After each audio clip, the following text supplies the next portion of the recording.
Hi అండి, welcome back to happy recipes. నేను మీ స్వప్నని.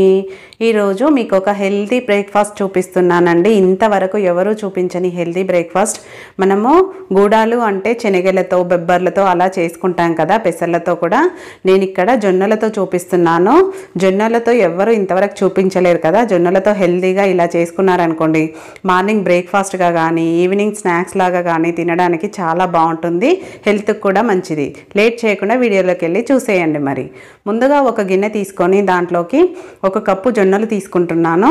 ఏవైనా తీసుకోండి, నేనైతే ఇక్కడ తెల్ల జొన్నలు తీసుకున్నాను. మీరు కావాలంటే పచ్చ జొన్నలతో అయినా చేసుకోవచ్చు. ఒక కప్పు తీసుకొని దాంట్లోకి వేసేసుకోవాలి. వేసుకొని ఈ జొన్నలని ఒక 2-3 సార్లు బాగా శుభ్రంగా కడుక్కోవాలి. జొన్నలలో డస్ట్ ఉంటుంది కాబట్టి ఒక 2-3 సార్లు శుభ్రంగా కడుక్కున్నాక ఈ జొన్నలు మునిగే వరకు నీళ్లు పోసుకోవాలి. ఇలా నీళ్లు పోసుకొని జొన్నలను మినిమం ఒక 10 గంటలన్నా నానబెట్టుకోవాలండి. ఇవి నానడానికి టైం ఎక్కువ పడుతుంది కాబట్టి ఒక 10 గంటలన్నా నానబెట్టుకోవాలి. మీరు మార్నింగ్ బ్రేక్ఫాస్ట్కి అయితే నైట్ నానబెట్టుకోండి. ఒకవేళ ఈవినింగ్ స్నాక్స్ లాగా చేసుకోవాలంటే మార్నింగే నానబెట్టుకోండి. నేనైతే ఇక్కడ నైట్కి నానబెట్టేసి పెట్టుకుంటున్నానండి. ఇప్పుడు మార్నింగ్ చూపిస్తాను మీకు. చూడండి, ఉదయం చూపిస్తున్నాను. జొన్నలు అనేది నానిపోయాయి కదా. ఇప్పుడు కూడా ఒకసారి వీటిని శుభ్రంగా కడుక్కోవాలి. ఒక 2 సార్లు బాగా కడుక్కున్నాక ఇప్పుడు ఈ జొన్నలని ఒక కుక్కర్ తీసుకొని దాంట్లోకి వేసేసుకుందాం. జొన్నలు మాత్రమే వేసుకోవాలండి, వాటర్ వేసుకోకుండా. ఫస్ట్ ఇలా జొన్నలన్నీ వేసుకున్నాక దీంట్లోకి ఒక 2 టేబుల్ స్పూన్ల పెసర్లు వేసుకుంటున్నాను. అలాగే 2 టేబుల్ స్పూన్ల బెబ్బర్లు, నెక్స్ట్ 2 టేబుల్ స్పూన్ల పల్లీలు. ఇందులో ఇవే అని కాదండి, మీకు నచ్చినవి ఏవైనా వేసుకోండి. ఒకవేళ ఇవి కూడా మీకు నచ్చలేవు అనుకోండి, ఇవి స్కిప్ చేయవచ్చు. ఓన్లీ జొన్నలతో పల్లీలతో చేసుకోవచ్చు, జొన్నలు పెసర్లతో కూడా చేసుకోవచ్చు. ఎలా చేసుకున్నా పర్వాలేదు, మీకు ఏవి నచ్చితే అవి వేసుకోవచ్చు. అవి మునిగే వరకు నీళ్లు పోసుకొని అందులో కొద్దిగా ఉప్పు వేసేసుకొని ఇప్పుడు మూత పెట్టేసి మీడియం ఫ్లేమ్లో 5 విజిల్స్ వచ్చే వరకు ఉడికించుకోవాలి. ఎందుకంటే జొన్నలు మనకు ఉడకడానికి టైం పడుతుంది కాబట్టి 5 విజిల్స్ వచ్చే వరకు ఉడికించుకోవాలి. ఇక్కడ 5 విజిల్స్ వచ్చి విజిల్ కంప్లీట్గా పోయాక చూపిస్తున్నాను చూడండి. ఒకసారి అంతా కలిపేసుకొని మీరు ఒకసారి చెక్ చేసుకోండి. జొన్నలు కనుక ఇలా మెత్తగా ఉడకాయి అనుకోండి పర్వాలేదు. లేదు కొద్దిగా ఉడకలేదనుకోండి మళ్ళీ ఒక 2 విజిల్స్ పెట్టుకోండి. కొంచెం వాటర్ పోసుకొని ఇంకో 2 విజిల్స్ పెట్టుకోవచ్చు. నాకైతే ఇక్కడ పూర్తిగా ఉడికిపోయాయండి. ఇప్పుడు ఈ జొన్నల్లోంచి వాటర్ అంతా తీసేయాలి కాబట్టి ఇలా ఒక జల్లెడలో వేసేసుకోవాలి. ఇలా వేసుకున్నాక చూపిస్తున్నాను చూడండి. ఇలా ఒకసారి కలిపేసుకొని పల్లీలు కూడా పూర్తిగా ఉడికిపోయాయి చూడండి. అలాగే బెబ్బర్లు కూడా మెత్తగా అయిపోయాయి. ఇప్పుడు వీటిని పక్కన పెట్టేసుకొని మిగతా ప్రాసెస్ చూద్దాం. నెక్స్ట్ స్టవ్ పైన అడుగు మందంగా ఉన్న కడాయి ఒకటి పెట్టుకోవాలి. అడుగు మాత్రం మందంగా ఉండాలండి.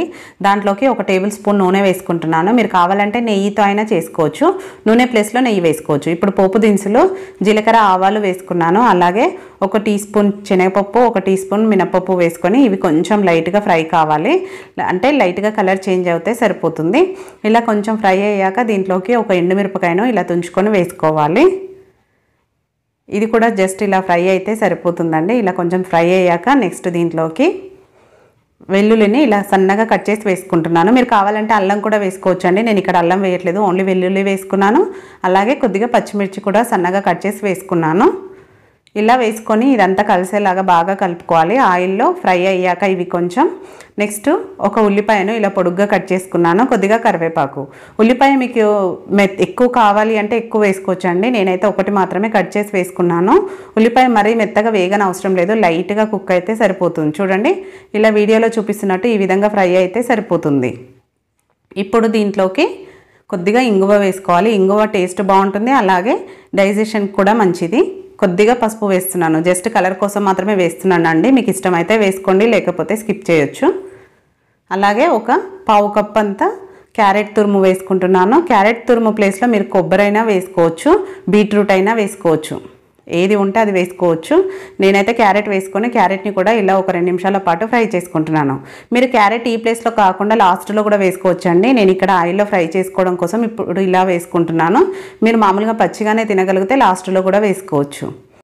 నెక్స్ట్ దీంట్లోకి మనం ఆల్రెడీ ఉడికించి పెట్టుకున్నాం కదా జొన్నలు, అవి వేసేసుకోవాలి. వాటర్ అంతా పోతాయి కాబట్టి ఇప్పుడు వేసేసుకొని వీటన్నిటికీ బాగా మసాలా పట్టేలాగా కలుపుకోవాలి. మనం ముందుగా వేసుకున్న మసాలా అంతా వీటికి బాగా పట్టేలాగా కలుపుకున్నాక నేను ముందుగానే ఉప్పు వేసుకున్నాను కాబట్టి చూసి కొంచెం మాత్రమే వేసుకోండి. మనము అలా ముందుగా వేసుకొని ఉడికించడం వల్ల తినేటప్పుడు ఉప్పు అనేది ఆ గింజలకి ఉంటే టేస్ట్ బాగుంటుంది. ఉడికించేటప్పుడు మాత్రం కొంచెం వేసుకోండి. ఇప్పుడు ఉప్పు అంతా కలిసేలా కలుపుకొని మూత పెట్టేసి లో ఫ్లేమ్లో ఒక 2 నిమిషాలు ఉడికించుకోవాలి. 2 నిమిషాల తర్వాత చూడండి మనకు ఆల్రెడీ గుడాలు అనేది రెడీ అయిపోయినాయి, జొన్న గుడాలు అనేది రెడీ అయిపోయినాయి. ఒకసారి మొత్తం అంతా కలిపేసుకొని ఫైనల్గా కొద్దిగా కొత్తిమీర అలాగే ఒక నిమ్మ చెక్క పిండేసుకుంటే సరిపోతుందండి. టేస్ట్ అయితే చాలా బాగుంటుంది. ఇలా నిమ్మరసం వేయడం వల్ల తింటూ ఉంటే ఆ పుల్లగా చాలా బాగుంటుంది. మీరు ఒకవేళ స్పైసీగా తినాలనుకుంటే లాస్ట్లో కొంచెం కారం కూడా యాడ్ చేసుకోవచ్చు, లేదంటే మసాలా అయినా యాడ్ చేసుకోవచ్చు. మామూలుగా అయితే హెల్తీగా తినాలి అంటే ఇలానే ప్రిపేర్ చేసుకోవాలి. చూడండి చూస్తుంటేనే తినేయాలనిపిస్తుంది కదా, ఇంకెందుకండి ఆలస్యం, వెంటనే మీ ఇంట్లో కూడా ఇలా ట్రై చేయండి. ట్రై చేశాక మీకు ఎలా కుదిరింది అనేది ఫీడ్బ్యాక్ పెట్టండి. అలాగే నచ్చిన వీడియో నచ్చితే లైక్ చేయండి, మీ ఫ్రెండ్స్ రిలేటివ్స్తో షేర్ చేసుకోండి. మరిన్ని టేస్టీ రెసిపీస్ కోసం మన ఛానల్ని సబ్స్క్రైబ్ చేసుకోవడం మాత్రం మర్చిపోకండి. Thank you for watching.